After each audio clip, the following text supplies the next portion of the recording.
अस्सलाम वालेकुम। तो हमारा आज का टॉपिक है topical and transdermal drug delivery systems. ठीक है, ये ऐसी डोजेज फॉर्म्स होती हैं जो कि सेमी सॉलिड इन नेचर होती हैं और इनको हम टॉपिकल एप्लीकेशंस के लिए यूज़ करते हैं। ठीक है, इनको हम स्किन के ऊपर अप्लाई करते हैं, स्किन के सरफेस के ऊपर या आई के सरफेस के ऊपर। ठीक है, या टॉपिकली यूज़ करते हैं। ठीक है, टॉपिकली में नेज़ल रूट आ जाएगा, जो है ना वैजाइनल रूट या रेक्टल रूट आ जाएगा। ठीक है, इनमें से ज़्यादातर जो प्रिपरेशंस होती हैं उनमें जो थेरेप्यूटिक एजेंट्स होते हैं उनका मतलब बेनिफिट लेने के लिए, थेरेप्यूटिक एप्लीकेशंस लेने के लिए हम उनको स्पेसिफिक डोजेज फॉर्म के अंदर बनाते हैं। ठीक है, और नॉन मेडिकेटेड जो इनके अंदर आ जाती हैं हमारे पास डोजेज फॉर्म्स या ड्रग्स आ जाती हैं, वो एज अ प्रोटेक्टेंट या एज अ लुब्रिकेंट हमारे पास यूज़ हो रही होती हैं। ठीक है, अब टॉपिकल एप्लीकेशंस के लिए ये या तो लोकल इफेक्ट या सिस्टेमिक इफेक्ट के लिए हमारे पास बनाई जाती हैं ये वाली ड्रग्स। ठीक है, अगर टॉपिकल होगी तो उसको हम जो है ना स्किन के ऊपर अप्लाई करेंगे, वो जो है ना डर्मेटोलॉजिकल डिसऑर्डर्स वगैरह के लिए, स्किन के इन्फेक्शंस के लिए ऐसी हमारे पास क्रीम्स या ऑइंटमेंट्स वगैरह आ जाती हैं, जेल्स आ जाती हैं, तो वो उसके लिए यूज़ हो रही होती है। ठीक है, और अगर हम जो है ना सिस्टेमिक डिलीवरी के लिए बनाएँगे तो उसके लिए हम ट्रांसडर्मल प्रोडक्ट को डिज़ाइन करेंगे जो कि डिलीवर करेगा ड्रग को थ्रू द स्किन। ठीक है, इस प्रोसेस को कहते हैं परक्यूटेनियस अब्ज़ॉर्प्शन। परक्यूटेनियस अब्ज़ॉर्प्शन के ज़रिए ड्रग जाती है सिस्टेमिक सर्कुलेशन में। ठीक है, to general circulation for systemic जिससे हमारे पास ड्रग का इफ़ेक्ट आता है, सिस्टेमिक इफ़ेक्ट आता है। और इससे हमारे पास जो स्किन है वो टारगेट ऑर्गन नहीं है, हमारे पास जस्ट ड्रग जो है वो हमारे पास अप्लाई हो रही है स्किन के ऊपर, जो है ना, और थ्रू द स्किन वो अपना एक्शन जो है ना डिलीवर हो रही है हमारे पास ड्रग। ठीक है, अच्छा, इसमें सबसे पहले हम देखें तो हमारे पास आ जाती हैं ऑइंटमेंट्स। ठीक है, ऑइंटमेंट्स हम देखते हैं ऑइंटमेंट्स है क्या। अब ऑइंटमेंट्स जो होती हैं हमारे पास सेमी सॉलिड प्रिपरेशंस हैं, जिसको हम एक्सटर्नल एप्लीकेशन के लिए स्किन के या म्यूकस मेम्ब्रेन पे एक्सटर्नल एप्लीकेशन के लिए डिज़ाइन करते हैं। ठीक है, ये इमिसिबल भी हो सकती हैं, मिसिबल भी हो सकती हैं, या हमारे पास इमल्टीफाइएबल भी हो सकती हैं स्किन की सिक्रीशंस के साथ। ठीक है, और उसके साथ ये मेडिकेटेड और नॉन मेडिकेटेड भी हो सकती हैं। अच्छा, ये थी ऑइंटमेंट्स। अब ऑइंटमेंट्स बनाने के लिए हमारे पास एक मेन कंपोनेंट जो चाहिए होता है वो होता है ऑइंटमेंट की बेस। अब ऑइंटमेंट की बेस का देखेंगे कि उसमें कौन-कौन सी टाइप्स आ जाती हैं। ठीक है, तो बेसिकली इसके अंदर हमारे पास जो है ना ऑइंटमेंट की बेस के अंदर हमारे पास 4 ग्रुप होते हैं टोटल। एक होती हैं oleaginous basis, absorption basis, water removable basis और वाटर सॉल्युबल बेसिस। ठीक है, इसमें सबसे पहली टाइप की बात करें ओलिजिनस बेसिस की, तो ये हाइड्रोकार्बन बेसिस होती हैं। ठीक है, इनको हाइड्रोकार्बन बेसिस भी कहते हैं। इनको जब हम स्किन के ऊपर लगाते हैं तो इनका इमोलियंट टाइप इफेक्ट होता है। ठीक है, इमोलियंट इफेक्ट होता है, ये जो है ना मॉइस्चर को एस्केप नहीं करने देती। ठीक है, इसी वजह से ये हमारे पास जो है ना ड्रेसिंग वगैरह के लिए जो है ना एक अच्छी होती हैं, क्योंकि ये स्किन के ऊपर इंटैक्ट रहती हैं काफ़ी जो है ना लंबे अरसे तक, और ये ड्राई आउट नहीं करती। ठीक है, क्योंकि ये वाटर के साथ इमिसिबल होती हैं तो इनको जो है ना वॉश करना भी डिफ़िकल्ट होता है। ठीक है, और वाटर और एक्वस प्रिपरेशंस इनके अंदर हम इनकॉर्पोरेट करते हैं, लेकिन जो है ना स्मॉल अमाउंट में, क्योंकि ये हमारे पास वी नो क्योंकि ये वाटर के साथ इमिसिबल होती हैं। ठीक है, उसके बाद ये है कि जब पाउडर सब्सटेंसेस हम इनके अंदर इनकॉर्पोरेट करते हैं, तो हमारे पास डिफरेंट जो है ना कंपाउंड बनते हैं, जैसे लिक्विड पेट्रोल आटम वगैरह हम इनके अंदर यूज़ कर सकते हैं एज अ नेविगेटिंग एजेंट। ठीक है, और petrolatum, white petrolatum, white ointment और येलो ऑइंटमेंट, ये इनकी एग्जांपल के अंदर आ जाती हैं। ठीक है, इसमें हमारे पास वाइट पेट्रोल आटम है, येलो ऑइंटमेंट है। ठीक है, ये हमारे पास जो है ना ऑफिशियल ऑइंटमेंट्स हैं जो कि हम बना रहे होते हैं। इनके डिफरेंट फार्मूला हैं, जो है ना हमारे पास जो कंपोजिशन के, वो यूनाइटेड स्टेट फार्माकोपिया के मुताबिक। ठीक है, तो जब एग्जाम में आपसे उसने क्वेश्चन पूछना है तो इनमें से वो एक कोई भी एग्जांपल्स आपसे पूछेगा, तो इन तीनों में से आपने एक एग्जांपल उसमें लाजमी लिखनी है। ठीक है, उसके बाद अगर हम देखें तो जो अब्ज़ॉर्प्शन बेसिस हैं, अब्ज़ॉर्प्शन बेसिस का अगर हम बात करें तो उसके अंदर भी अगर 2 सब टाइप्स आ जाती हैं। ठीक है, वो बेसिस जो कि एक्वा सॉल्यूशन की जो इनकॉर्पोरेशन है उसको परमिट करती हैं, उससे हमारे पास वाटर इन ऑयल इमल्शंस बनते हैं। ठीक है, या फिर वो वाटर इन ऑयल इमल्शंस जो कि एडिशनल एक्वा सॉल्यूशंस की इनकॉर्पोरेशन को परमिट करते हैं, मतलब उनके अंदर हम जो है ना एडिशनली एक्वा सब्सटेंसेस ऐड कर सकते हैं, सॉल्यूशंस ऐड कर सकते हैं। ठीक है, ये बेसिस भी एज ए इमोलिएंट इफेक्ट जो है ना देती हैं अपना, लेकिन इनके अंदर उस तरह की एक डिग्री जो है ना ऑफ कोलिजन नहीं प्रोवाइड की जाती जिस तरह की ओलिजिनस बेसिस प्रोवाइड करती हैं, ठीक है। उसके साथ साथ ये भी इजीली रिमूव नहीं हो सकती स्किन से, क्योंकि ये हमारे पास जो है ना वाटर के साथ इमिसिबल होती हैं, और क्योंकि जो इमल्शन हमारे पास बना हुआ है उसकी जो एक्सटर्नल फेज है वो ऑयल बेस्ड है, तो वो ऑयल बेस्ड है तो वाटर के साथ वो इजीली जो है ना मिसिबल नहीं होगी, इसी वजह से इनको वॉश ऑफ करना थोड़ा हमारे पास मुश्किल होता है, ठीक है। उसके बाद अगर हम देखें तो ये हमारे पास एज अ फार्मास्यूटिकल जो है ना एडजोन्स के तौर पे यूज़ हो रही होती हैं। छोटे अमाउंट्स में अगर हमने एक्वा सॉल्यूशन हाइड्रोकार्बन बेस के अंदर इनकॉर्पोरेट करना है ना, तो हम जो है ना सबसे पहले क्या करते हैं कि एक्वा सॉल्यूशन को अब्जॉर्प्शन बेस के अंदर जो है ना इनकॉर्पोरेट करते हैं, फिर उसको हम जो हमारे पास जो मिक्सचर बना है बेस का, उसको हम हाइड्रोकार्बन बेस के अंदर इनकॉर्पोरेट कर दें। तो अल्टीमेटली हमारे पास हाइड्रोकार्बन बेस के अंदर हम aqueous material, aqua solution add कर रहे हैं, तो वो with the help of absorption base करने लगे हुए हैं, ठीक है। इसके अंदर हमारे पास हाइड्रोफिलिक पेट्रोलाटम आ जाता है, उसकी कंपोज़िशन अगर हमने जो है ना 1000 ग्राम बनाना है, तो जो है ना यूएसपी ने हमारे पास एक कंपोज़िशन फिक्स कर दी है कि इतने-इतने आप कॉन्स्टिट्यूएंट्स लेंगे, इतने-इतने अमाउंट में, तो आपके पास वो हाइड्रोफिलिक पेट्रोलाटम बनेगा according to United States pharmacopoeia, ठीक है। इसका बनाने का तरीका ये है कि हम स्टीराइल अल्कोहल को मेल्ट करते हैं, जो है ना, और व्हाइट वैक्स को स्टीम बाथ के ऊपर, फिर कोलेस्ट्रॉल ऐड करते हैं, साथ-साथ स्टीरिंग करते हैं जो है ना अनटिल वो डिसॉल्व हो जाए। फिर हम व्हाइट पेट्रोल को ऐड करके मिक्सचर को कूल होने देते हैं, स्टीरिंग करते रहते हैं साथ-साथ। ठीक है, जब कूल हो जाता है तो वो कंजील्ड हो जाता है, कंजील्ड मीन्स वो सॉलिडिफाई हो जाता है, ठीक है।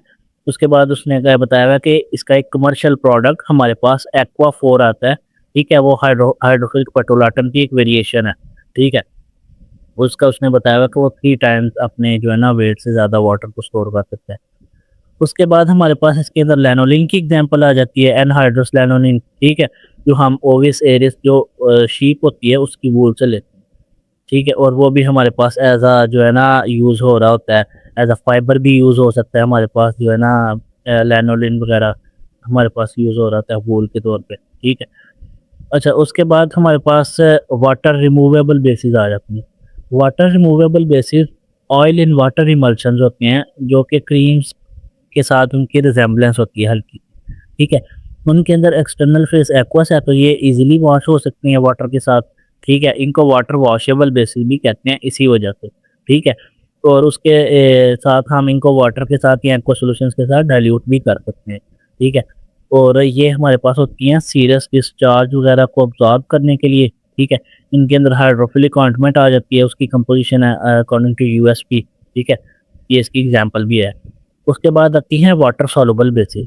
इनके अंदर जो है ना ओरिजिनल सब्सटेंसेस जो है ना वो कंपोनेंट जो है ना वो नहीं प्रेज़ेंट होते। ये कंप्लीटली वाटर वॉशेबल होती हैं और इनको हम अक्सर ग्रीज़लेस भी कहते हैं, ठीक है।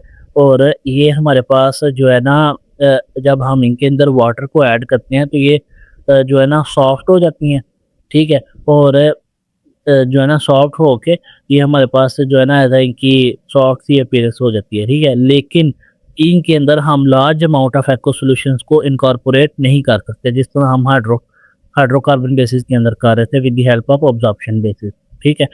उसके बाद ये हमारे पास सॉलिड्स के लिए यूज़ होती हैं, सॉलिड सब्सटेंस की इनकॉर्पोरेशन के अंदर। इनके अंदर एग्जांपल आ जाती है पॉलीइथाइलीन ग्लाइकोल ऑइंटमेंट की नेशनल फार्मूलारी के मुताबिक, ठीक है। तो उसके उसके लिए वो जो बेस यूज़ होती है वो हमारे पास वाटर सॉल्युबल बेस है, ठीक है। तो उसके बाद इसका उसने एग्जांपल दी हुई है नीचे, हमने जो है ना कंपोजिशन अकॉर्डिंग टू नेशनल फार्मूलारी हमने बनाना किस तरह है, ठीक है। अच्छा, ये होगी बेसिस। अब बेसिस हमने सेलेक्ट किस बेस के ऊपर करनी है, ठीक है। Selections of the base in the formulation of an ointment depends on careful assessment of following factors, ठीक है। एक कि उसका डिज़ायर्ड रेट हो हमारे पास, रिलीज रेट रेट हो ड्रग सब्सटेंस का। उसके बाद उसकी परक्यूटेनियस अब्जॉर्प्शन अच्छी हो, उसकी जो है ना मॉइस्चर को वो जो है ना एस्केप ना करने दे, वो अच्छा हो, उसकी स्टेबिलिटी हो ड्रग की बेस के अंदर, ठीक है। और जो ड्रग है, ड्रग का इफ़ेक्ट है वो कंसिस्टेंट रहे, कांस्टेंट रहे, ठीक है, बेस के जो है ना मद्दे मुकाबले, ठीक है। और उसके बाद हमारे पास जो है ना इजीली वॉश हो सके वो वाटर की मदद से, ठीक है। और जो है ना हम जिस सरफेस पे वो अप्लाई हो रही है उसकी करैक्टरिस्टिक्स भी देखते हैं जो है ना बेस सेलेक्ट करते टाइम, ठीक है। तो ये थी जो है ना ऑइंटमेंट की बेसिस। इसके बाद अब हम आ जाते हैं ऑइंटमेंट की प्रिपरेशंस के ऊपर, ठीक है। ऑइंटमेंट की जो प्रिपरेशन है बीच में 2 जनरल मेथड हमारे पास यूज़ होते हैं। एक एक होता है इनकॉर्पोरेशन मेथड और एक होता है फ्यूजन मेथड। इनकॉर्पोरेशन मेथड के अंदर हम जो है ना सिंपली कंपोनेंट्स को मिक्स करते हैं अनटिल हमारे पास यूनिफॉर्म प्रिपरेशन बन जाती है, ठीक है। उसके अंदर हम ये क्या है कि सॉलिड्स को इनकॉर्पोरेट कर सकते हैं या लिक्विड्स को, ठीक है। स्मॉल स्केल पे क्या होता है कि हमारे पास जो है ना एक्सटेम्पोरेनियस प्रिपरेशन के अंदर जो फार्मासिस्ट है, फार्मासिस्ट क्या करता है कि सिंपल कंपोनेंट्स को लेता है मोटर पेसल के अंदर और मिक्स करता है और उससे जो है ना हमारे पास ऑइंटमेंट बन जाती है, ठीक है। कुछ फार्मासिस्ट ये करते हैं कि अपने जो वर्किंग स्टेशन है उसके ऊपर पार्चमेंट पेपर यूज़ कर लेते हैं ताकि हमारे पास जो है ना वो वर्क स्टेशन भी क्लीन रहे, ठीक है। और हमारे पास जो है ना ऑइंटमेंट स्लैब को हमें साफ ना करना पड़े, ठीक है। लेकिन अगर हम ऑइंटमेंट पार्चमेंट पैड यूज़ कर रहे हैं तो उसका हमने जो है ना कॉन्टैक्ट ज़्यादा नहीं होने देना ऑइंटमेंट के साथ, क्योंकि वो हमारे पास जो है ना पार्चमेंट पेपर है सॉफ्ट हो सकता है और जो है ना टियर भी कर सकता है, ठीक है। उससे ऑइंटमेंट के अंदर हमारे पास इम्प्योरिटीज़ आ सकती हैं। उसके साथ-साथ हमारे पास कुछ फार्मासिस्ट क्या करते हैं कि वो एक हमारे पास जैसे ये डायग्राम बनी हुई है, ये इलेक्ट्रॉनिक डिवाइस है, उंगुएटर इसको कहते हैं। ये हमारे पास यूज़ होता है कंपोनेंट्स को मिक्स मिक्स करने के लिए, ठीक है। और साथ अगर हमारे पास देखें तो इंडस्ट्रियल लेवल में हमारे पास मिल्स यूज़ होती हैं, डिफरेंट जो है ना मिक्सिंग टैंक्स यूज़ होते हैं, जैसे ये डायग्राम में शो भी करवाया हुआ है, ठीक है। तो ये था इनकॉर्पोरेशन मेथड। अब इसमें जो ना यही है कि हम सॉलिड को रिज़ॉल्व करेंगे, रिज़ॉल्व करके हम जो है ना बेस को एक साइड पे रखेंगे वर्किंग स्टेशन पे और उसको पाउडर करेंगे, उसको फिर वेल ब्लेंड करेंगे सॉलिड्स के साथ, ठीक है। और इनिशियल मिक्सिंग करेंगे, कुछ पाउडर का थोड़ा-सा पोर्शन लेंगे, थोड़ा-सा बेस का पोर्शन लेंगे और उसकी मिक्सिंग करेंगे। फिर हम थोड़ा-सा जो है ना बेस लेंगे और थोड़ी-सी वो सॉलिड का पोर्शन लेंगे, उनको मिक्स करेंगे। इस तरह हम प्रोसेस को फॉलो करते हैं। ज्योमेट्रिक डाइल्यूशन का एक प्रोसेस होता है, हम उसको फॉलो करते हैं और उससे हम जो है ना ऑर्नामेंट्स की प्रिपरेशन करते हैं, ठीक है। और ग्रिटी टेक्सचर से बचने के लिए फाइनल प्रोडक्ट में हम जो है ना पार्टिकल साइज को इनकॉर्पोरेशन से पहले जो है ना रिड्यूस कर लेते हैं। मतलब जब भी हमने कोई टेम्परेरी प्रिपरेशन करनी है तो कोई भी हम सॉलिड यूज़ करने हैं तो हमने पार्टिकल साइज को हमेशा जो है ना कॉम्बिनेशन करनी है उसकी, ठीक है। तो ये लाजमी आपने याद रखना है, ठीक है। उसके बाद अगर हम नेविगेशन का जो प्रोसेस करने लगे हुए हैं, उसमें हमने याद रखना है कि हमने अगर मिनरल ऑयल यूज़ करना है तब जब एक्सटर्नल फेज़ ऑयल बेस्ड हो और ग्लिसरीन यूज़ करनी है जब एक्सटर्नल फेज़ वाटर बेस्ड हो, ठीक है। ये हमारे पास उसने एक जो है ना याद रखने वाली चीज़ है, ठीक है। और मोटर एंड पेसल के अंदर हमने जो है ना ये कि अगर फार्मासिस्ट करने लगा एक्सटेम्पोरेनियस प्रिपरेशन में तो मोटर एंड पेसल यूज़ होगी और बड़े स्केल पे हमारे पास मिक्सिंग टैंक्स यूज़ होते हैं, ठीक है। ये था सॉलिड्स के रिलेटेड।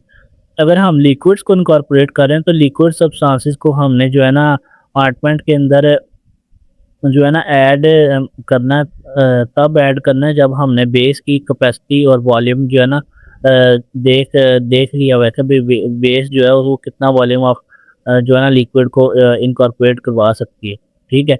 फॉर एग्जांपल जो है ना एक्वा सॉल्यूशन जो है ना हमारे पास ओलिजिनस ऑइंटमेंट है, उसके अंदर हम बहुत थोड़ा-सा जो है ना वो इनकॉर्पोरेट कर सकते हैं, जबकि हाइड्रोफिलिक ऑइंटमेंट बेसिस के अंदर हम जो है ना ज़्यादा एक्वा सॉल्यूशन को इनकॉर्पोरेट कर सकते हैं। तो ये हमने चीज़ें देखनी होती हैं, ठीक है। उसके बाद है फ्यूजन मेथड। फ्यूजन मेथड में सबसे पहले क्या करना है, सारे कंपोनेंट्स को मेल्ट करना है, ठीक है। मेल्ट करके जो है ना हमने साथ-साथ स्टिर करना है, जो है ना उसको स्टिरिंग करते रहनी और जब तक वो जो है ना कूल नहीं हो जाता, ठीक है। उससे क्या होगा कि हमारे पास सेपरेशन हो जाएगी और यूनिफ़ॉर्मिटी आ जाएगी, ठीक है। उसके बाद हमने क्या करना है कि जो सब्सटेंसेस हमने मेल्ट नहीं करने, हमने वो ऐड करने हैं, ठीक है। साथ हमने मिक्सिंग करनी है, ठीक है। उसके बाद ये जो है ना लास्ट पे वो सब्सटेंसेस जो बिल्कुल हीट लबाइल हैं वो हमने ऐड करने हैं, ठीक है। उसके बाद फिर हमने सॉल्यूशंस ऐड करने हैं या लेविगेटिंग पाउडर्स ऐड करने हैं और जो है ना साथ थोड़ा-सा पोर्शन भी जो है ना बेस का ऐड करना है। बेस का ऐड करने के साथ हम साथ-साथ मिक्सिंग जो है ना करने लगे हुए हैं, ठीक है। उसके बाद ये है कि ये मेथड उन ऑइंटमेंट्स के लिए या उन ऑइंटमेंट बेसिस के लिए यूज़ होता है जिनके अंदर हम जो है ना बीज वैक्स या पैराफिन वगैरह जो है ना यूज़ कर रहे होते हैं, ठीक है। क्योंकि जो हमारे पास नॉर्मल सिंपल इनकॉर्पोरेशन के साथ जो है ईज़िली मिक्स नहीं होती, तो फिर हम उनको इस मेथड के ज़रिए बनाते हैं, ठीक है? और जो हम हीट कर रहे हैं उसके भी 3 हमारे पास ऑप्शन है, या तो हम जो है ना जिसका सबसे ज़्यादा मेल्टिंग पॉइंट है उसको सबसे पहले हीट कर लें और फिर बाकी ऐड कर लें, ठीक है? या फिर हम जो है ना जिसका सबसे कम मेल्टिंग पॉइंट है उसको सबसे पहले हीट करके उसके अंदर बाकी कंपोनेंट्स को ऐड कर लें, या फिर सबको इकट्ठे ऐड करके उनको जो है ना मेल्ट करने और स्लोली-स्लोली हम टेम्परेचर को इंक्रीज़ करते जाएँ, ठीक है?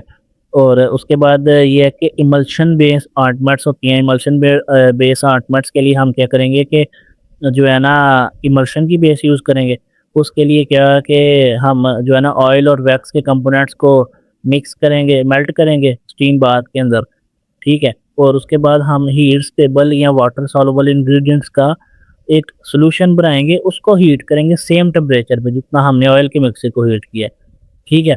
और फिर हम क्या करेंगे कि वाटर के मिक्सचर को ऑयल के अंदर ऐड करेंगे, साथ मिक्सिंग करेंगे, और ये इसी दौरान हमने टेम्परेचर को मेंटेन रखा होगा और इसी दौरान हम 10 मिनट तक इसको इस तरह करते रहेंगे और फिर हम उसको कूल होने देंगे, ठीक है? जब कूल होने देंगे तो वो हमारे पास सॉलिडिफ़ाई कर जाएगी और जो है ना हमारे पास ऑइंटमेंट बन जाएगी, ठीक है? और लेकिन इसके अंदर एक लाज़मी एक बात याद रखनी है कि हमारे पास अगर एक्वस सॉल्यूशन हमारे पास ऑयल मिक्सचर से भी कूल हो गया, तो हमारे पास कुछ वैक्सेस जो होती हैं वो सॉलिडिफ़ाई कर जाती हैं पहले ही, उससे लम्प्स बन जाते हैं। तो ये हमारे पास एक जो है ना याद रखना है कि इंस्टेबिलिटी फिनोमेना है हमारे पास, ठीक है? तो ये थी ऑइंटमेंट्स की प्रिपरेशन और प्रिपरेशन का मेथड, ठीक है? इसके अंदर हमने सबसे पहले जो है ना डिफरेंट पहले बेसिस पढ़ी हैं। बेसिस के अंदर हमारे पास ओलिजिनस बेसिस जो है ना ओलिजिनस बेसिस के बाद एक्वस बेसिस, ठीक है? उसके बाद वाटर वॉशेबल बेसिस और वाटर रिमूवेबल बेसिस, ये और उसके बाद फिर हमने इमल्शन के मेथड में इनकॉर्पोरेशन मेथड और फ्यूजन मेथड पढ़ा है, ठीक है? और अब हम पढ़ेंगे कि ऑइंटमेंट्स जो हैं वो हमारे पास जो है ना उनकी पैकेजिंग और स्टोरेज और लेबलिंग हम किस तरह कर रहे हैं, ठीक है? और ऑइंटमेंट्स के अंदर हमें लेबलिंग में लिखना है कि ये जो है ना हम इनको ब्रोकन स्किन के ऊपर अप्लाई नहीं करते, ठीक है? और अगर specific ointment for example otic जो है आईज़ के लिए हमारे पास जो है ना नोज़ के लिए हैं, तो स्पेसिफिक हम उनके ऊपर लेबलिंग मेंशन करेंगे, ठीक है? मतलब आई ऑइंटमेंट ऑप्थेल्मिक ऑइंटमेंट है, फॉर एग्जांपल जो है ना ईयर के लिए, नेज़ल के लिए, फिर हम लाज़मी इनको मेंशन करते हैं, ठीक है? उसके बाद इनकी हम जो है ना इनको स्टोर करते हैं वेल क्लोज़ कंटेनर्स में, ठीक है? और पैकेज करते हैं लार्ज माउथ ऑइंटमेंट जार्स के अंदर या मेटल या प्लास्टिक ट्यूब्स के अंदर, ठीक है? और कूल प्लेस पे रखना होता है इनको ताकि जो है ना हीट से बचा के, ठीक है? तो ये थी ऑइंटमेंट्स, और ऑइंटमेंट्स में जो है ना हमने इनकी पैकेजिंग पढ़ी है, मेथड ऑफ प्रिपरेशन पढ़े हैं और ऑइंटमेंट्स की हमने डिफरेंट बेसिस और उनकी टाइप्स पढ़ी, ठीक है? उसके बाद हमारे पास दूसरी जो है ना आ जाती हैं डोजेज फॉर्म, जिसमें आती हैं क्रीम। अब क्रीम्स सेमी सॉलिड इमल्शंस को क्रीम्स कहते हैं, ठीक है? फार्मास्यूटिकल क्रीम्स क्या होती हैं कि फार्मास्यूटिकल क्रीम्स की अगर हम उसने हमें डेफिनेशन पूछी है, तो वो सेमी सॉलिड प्रिपरेशन है जिसमें एक या एक से ज़्यादा मेडिसिनल एजेंट डिज़ोल्व या डिस्पर्स्ड होया होता है वाटर इन ऑयल इमल्शन में या फिर ऑयल इन वाटर इमल्शन में या फिर किसी अनदर वाटर वॉशेबल बेस के अंदर, ठीक है? The so called vanishing cream, जो हमारे पास वैनिशिंग क्रीम्स होती हैं, वो ऑयल इन वाटर इमल्शंस होती हैं जिनके अंदर काफ़ी ज़्यादा जो है ना परसेंटेज के अंदर हमारे पास वाटर होता है और स्टीरिक एसिड होता है और अदर जो है ना ऑयल बेस्ड कंपोनेंट्स होते हैं, ठीक है? इनके एप्लीकेशन के बाद हमारे पास वाटर जो है वो आपको वेपोरेट कर जाता है। जो वेपोरेट जब करता है तो एक फ़िल्म छोड़ जाता है स्किन के ऊपर, ठीक है? और जो वो फ़िल्म है वो हमारे पास फिर जो है ना अपना एक्शन प्रोवाइड करती है, ठीक है? उनकी क्रीम्स की अगर हम देखें तो primary application topical skin products के अंदर आ जाती है, रेक्टिकली या वजाइनली या टॉपिकली क्रीम की यूज़ होती है हमारे पास, ठीक है? कुछ पेशेंट जो होती हैं और जो है ना वो प्रेफ़र करते हैं कि हमें जो है ना टैबलेट की बजाय अगर जो है ना हमें क्रीम दे दी जाए फॉर एग्ज़ाम्पल, तो वो ज़्यादा उस चीज़ को प्रेफ़र करते हैं क्योंकि वो ईज़ी होती है लगानी और जो है ना मिटानी, ठीक है? उसके बाद ये है कि काफ़ी हैंड और या बॉडी लोशंस भी हमारे पास जो ड्राई स्किन को ट्रीट करने के लिए आते हैं, वो भी एज़ अ क्रीम जो है ना उनकी वो भी क्रीम्स होते हैं, ठीक है? डोज़ेज फॉर्म वाइज़, ठीक है? और क्रीम जो है वो सॉफ्ट होती हैं, जो है ना स्प्रेडेबल कंसिस्टेंसी होती है इनकी, ठीक है। और वाटर एंड ऑयल क्रीम की एग्जांपल में हमारे पास आ जाती है कोल्ड क्रीम, जो कि हम सर्दियों में बहुत शौक से लगाते हैं सारे ही, ठीक है। अच्छा, इनकी प्रिपरेशन की बात करें तो सबसे पहले हमने इंग्रेडिएंट सेलेक्ट करने हैं, ठीक है। हमने प्रॉपर ऑयल देखना है अपना कौन सा यूज़ करना है, हमने वाटर देखना है कि जो है ना वाटर के वो साथ एक्सिपेंट्स देखने हैं आपने, ठीक है। उसके बाद इमल्सिफाइंग एजेंट देखते हैं, हमने प्रॉपर एचएलवी वैल्यू और वो सारी इमल्शंस के अंदर जो हम कंपोनेंट्स देख रहे थे वो सारी चीज़ें हमने इधर देखनी है, ठीक है। उसके बाद जो हमने फेजेस बनानी है वो देखनी है हमने, किस तरह की फेज़, किस तरह का इमल्शन हमने बनाना है, ठीक है। अब फेज़ बना के, ठीक है, फेज़ आपने डिफरेंट देखनी है कि हमने कौन-कौन सा इमल्शन बनाना है, किस तरह का बनाना है, ठीक है। तो फिर उसके बाद हमने जो है ना इमल्शन के मेथड जैसे हम यूज़ कर रहे थे कि बॉटल मेथड या हीटिंग मेथड या बीकर मेथड या ड्राई जो है ना मेथड, वेट मेथड, हमने उन मेथड में से कोई सा एक मेथड यूज़ करके हमने इमल्शन बना लेना है, ठीक है।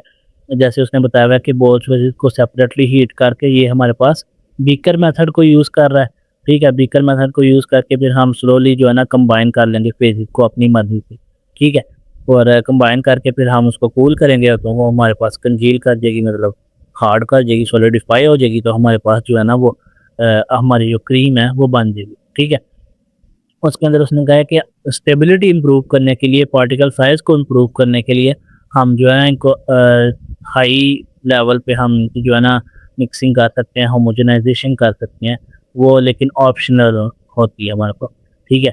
और एपीआई के लिए एक याद रखने वाली चीज़ है कि अगर एपीआई हमारे पास सॉल्युबल है एक फेज़ के अंदर तो उसको पहले ही ऐड कर लो, लेकिन अगर वो सॉल्युबल नहीं है तो फिर जो है ना बनाने के बाद हम ऐड कर सकते हैं, ठीक है, मिलिंग के ज़रिए या नेविगेशन के ज़रिए, ठीक है। और प्रिजर्वेटिव अगर हमने शॉर्ट टर्म जो है ना कंजप्शन के लिए क्रीम लेनी है तो फिर या ऐड करने की इतनी ज़रूरत नहीं होती, लेकिन जो है ना अगर हमने इनको लंबे अरसे के लिए जो है ना रखना है तो फिर हम जो है ना इनको प्रिजर्वेटिव्स को लाजमी ऐड करते हैं, ठीक है।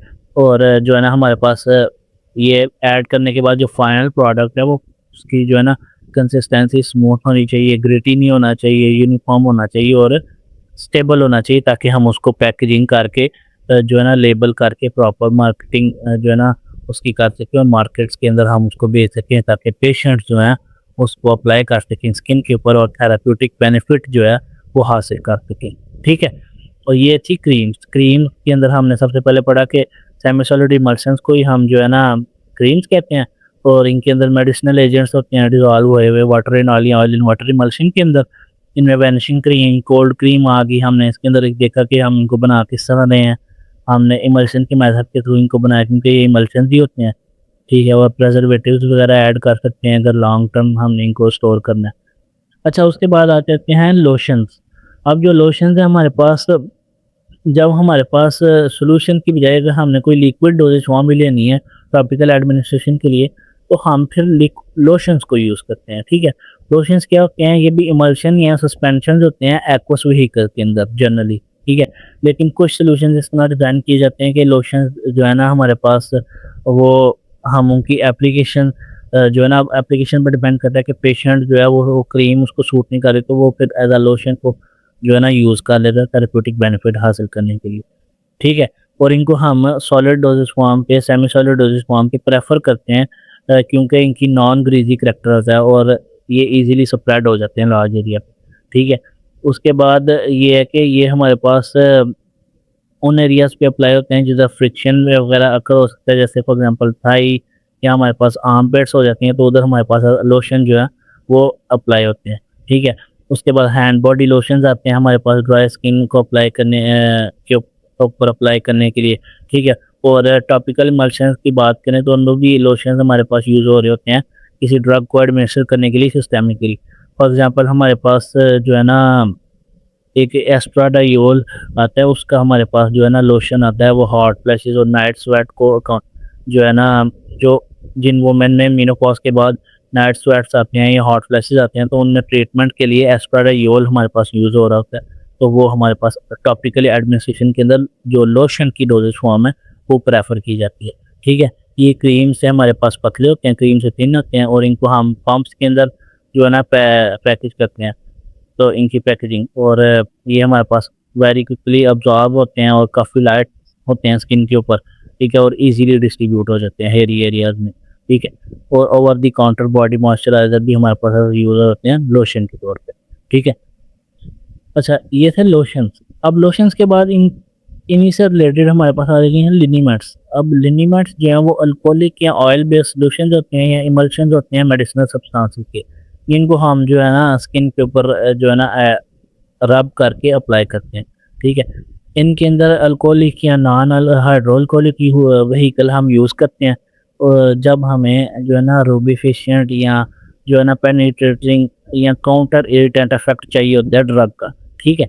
मीन्स रूबिफिशिएंट मीन हमने रबिंग करनी है, फॉर एग्जांपल मसाज वगैरह करना है तो उसके लिए। काउंटर इरिटेंट फॉर एग्जांपल हमें कोई एलर्जी वगैरह हो रही है तो हम काउंटर इरिटेंट जो है ना एक्शन लेंगे तो वो उस चीज़ को लोकलाइज एक्शन लेके उस चीज़ को ख़त्म करेगा, काउंटर करेगा, ठीक है। अगर हम इनका नेचर देखें तो जो है ना ऑयल बेस्ड जो लिनीमेट्स होते हैं वो कम इरिटेटिंग होते हैं अल्कोहलिक लिनीमेट्स से, ठीक है। और इनको हम उन जो है ना स्किन एरियाज पे अप्लाई नहीं करते जो कि हमारे पास वुंडेड होते हैं या ब्रोकन होते हैं, ठीक है।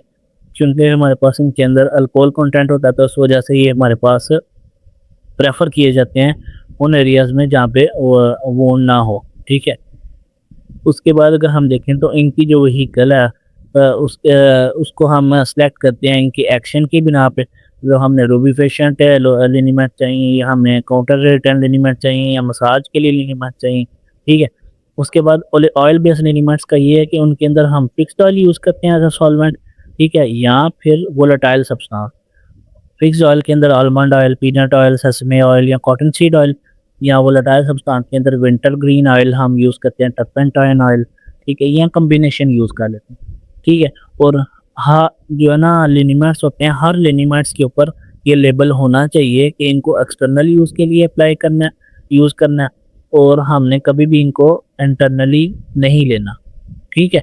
उसके बाद अगर लिनीमेट्स की बात करें तो ये इमल्शंस होते हैं, इनके अंदर इनसॉल्युबल मैटर होता है तो इनको हम जो है ना हमेशा हमने थरो शेकिंग करनी है बिफोर यूज़, ठीक है, ताकि जो है ना यूनिफॉर्म डिस्ट्रीब्यूशन हो जाए डिस्पर्स्ड फेस की। और जो है ना इनके ऊपर लेबल भी करना होता है कि preparation should be shake well before use, ठीक है। और इनको हम स्टोर कर लेते हैं टाइट कंटेनर्स में। और अगर इनकी इंडिविजुअल इंग्रेडिएंट्स की बात करें उनकी बात करें तो लिनीमेट्स को हम उसी मैनर में बनाते हैं जिस तरह हम सस्पेंशन जो है ना सोल्यूशन या जो है ना इमल्शंस को बना रहे होते हैं, ठीक है। तो आज के लेक्चर में आज हमने पढ़ा है कि जो है ना हमारे पास ट्रांसडर्मल ड्रग डिलीवरी सिस्टम्स क्या होते हैं। उसके बाद हमने पढ़ा है कि और जो है ना ऑइंटमेंट्स क्या होती हैं। ऑइंटमेंट्स के बाद हमने पढ़ा है जो है ना लोशंस क्या होते हैं। लोशंस के बाद हमने लिनीमेट्स पढ़े हैं, ठीक है। तो ये हमने जो है ना और टॉपिक पढ़े हैं। और हमने उसके बाद क्रीम्स भी पढ़ी हैं और क्रीम्स के अंदर हमने देखा है कि जो है ना क्रीम्स यूज़ किस तरह हो रही होती हैं, उसमें कोल्ड क्रीम, वैनिशिंग क्रीम, और एंड पे हमने लिनीमेट्स पढ़े हैं। तो लिनीमेट्स का हमने इफेक्ट देखा है, ठीक है। तो अब नेक्स्ट लेक्चर में मैं जो है ना ट्रांसडर्मल ड्रग डिलीवरी सिस्टम इसी चैप्टर के KTDS के नेक्स्ट 3 टॉपिक्स को कवर करूँगा। तो ये हमारा जो चैप्टर है ये एग्ज़ाम पॉइंट ऑफ व्यू से काफ़ी इंपॉर्टेंट है। तो अगर आप चाहते हैं कि अगर आपके ये वाले जो कॉन्सेप्ट हैं इस चैप्टर के जो कॉन्सेप्ट हैं वो क्लियर हो सकें तो नेक्स्ट लेक्चर के लिए आप मुझे नीचे कमेंट कर सकते हैं। और अगर आपको कोई भी चैप्टर इस रिलेटेड समझना है तो आप कमेंट कर सकते हैं, ठीक है। बाकी लाइक करें, कमेंट करें और शेयर करें। अल्लाह हाफिज़।